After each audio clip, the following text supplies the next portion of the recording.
Di negeri Yaman, tinggallah seorang pemuda bernama Uwais Al-Qarni yang berpenyakit sopak. Karena penyakit itu tubuhnya menjadi belang-belang. Walaupun cacat, tapi ia adalah pemuda yang soleh dan sangat berbakti kepada ibunya, seorang wanita tua yang lumpuh. Uwais senantiasa merawat dan memenuhi semua permintaan ibunya. Hanya satu permintaan yang sulit ia kabulkan. "Anakku, mungkin ibu tak lama lagi akan bersamamu. Ikhtiarkan agar ibu dapat mengerjakan haji," pinta sang ibu. Mendengar ucapan sang ibu, Uwais termenung. Perjalanan ke Mekah sangatlah jauh, melewati padang tandus yang panas. Orang-orang biasanya menggunakan unta dan membawa banyak perbekalan. Lantas, bagaimana hal itu dilakukan Uwais yang sangat miskin dan tidak memiliki kendaraan? Uwais terus berpikir mencari jalan keluar. Kemudian, dibelilah seekor anak lembu. Kira-kira untuk apa anak lembu itu? Tidak mungkin pergi haji naik lembu. Uwais membuatkan kandang di puncak bukit. Setiap pagi, ia bolak-balik menggendong anak lembu itu naik turun bukit. "Uwais gila,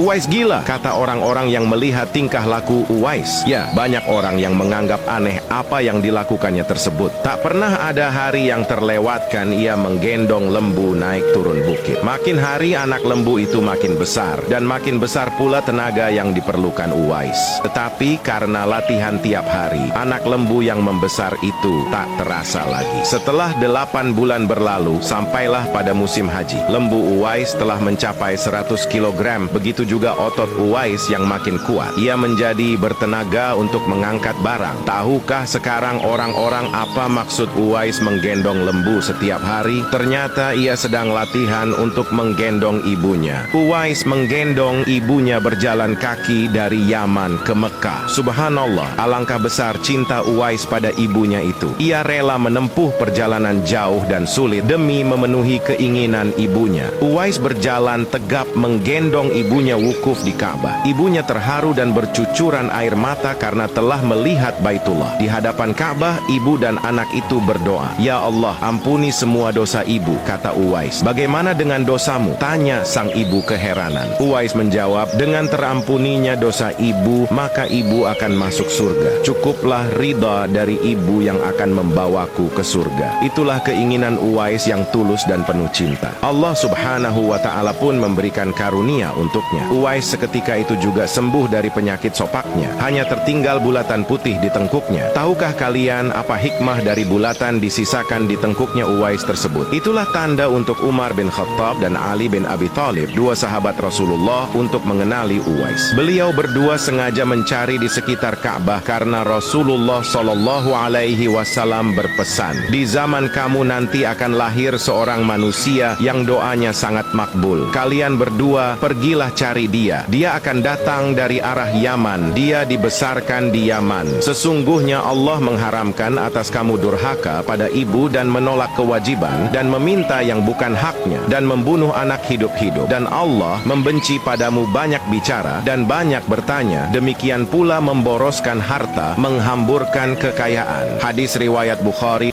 Beberapa proses pemakamannya dihadiri oleh ribuan orang memakai jubah warna putih yang berebut untuk merawat jenazahnya. Para penduduk kota Yaman tercengang. Orang-orang yang mendatangi pemakaman Uwais bukanlah orang yang mereka kenal. Padahal semasa hidupnya ia sangat miskin dan tidak memiliki apa-apa. Lantas bagaimana bisa ribuan manusia ini datang untuk mengurus jenazah dan pemakamannya? Berita tentang keanehan pemakaman Uwais Al-Qarni ini menyebar dengan luas.